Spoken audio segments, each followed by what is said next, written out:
সঙ্গীতশিল্পী কুমার শানুর সঙ্গে তার সম্পর্কের কথা স্বীকার করে খবরের শিরোনামে উঠে আসেন অভিনেত্রী কণিকা সদানন্দ। সম্প্রতি বিগ বস ইনিশ এগিয়ে খোলাখুলি কুমার শানুর সঙ্গে সম্পর্কের কথা স্বীকার করেছিলেন তিনি। শানুর সঙ্গে তিনি একত্রবাস করেছিলেন। কণিকা বলেন, একত্রবাস করলেও একেবারে স্বামী স্ত্রীর মতো থাকতেন তারা, যদিও সেই সম্পর্ক অনেক দিন আগেই চুকে গেছে। এই মুহূর্তে বাসটিতে পা দিয়েছেন কণিকা। আবার নাকি ছাদনাতলায় যেতে চান অভিনেত্রী। 22টি বছরের জীবনে 2টি একত্রবাস, 4টি প্রেমের সম্পর্ক এবং 2টি বিয়ে করেছেন অভিনেত্রী কণিকা সদানন্দ। এর মধ্যে গায়ক কুমার শানুর সঙ্গে তার সম্পর্ক বহু আলোচিত। খাতাকলমে অভিনেত্রী এখন সিনিয়র সিটিজেন। সম্প্রতি এক সাক্ষাৎকারে কণিকা সদানন্দ জানিয়েছেন, জীবনের এ পর্যায়ে দাঁড়িয়ে এখনও তিনি ভালোবাসার কাঙাল। 22টি বছর বয়সে দাঁড়িয়েও আবার ঘর বাঁধতে চান তিনি।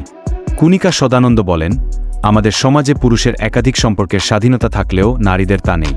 কিন্তু আমাদেরও অধিকার আছে নিজের মতো বাঁচার। মনের মতো সঙ্গী পেলে এ বয়সে কোণে সাজবেন কণিকা সদানন্দ। তিনি বলেন, অভিনয় জগতে থাকলেও কখনো কোনো অভিনেতার সঙ্গে সম্পর্কে জড়াননি তিনি। অভিনেত্রী বলেন, অভিনেতারা নিজেদের নিয়েই মগ্ন থাকেন, অন্য কাউকে ভালোবাসতে পারেন না। অভিনেতারা সবসময় আয়নায় নিজেদের দেখতে ব্যস্ত থাকেন, নিজেদের কেমন দেখাচ্ছে এ নিয়ে তারা ভাবেন।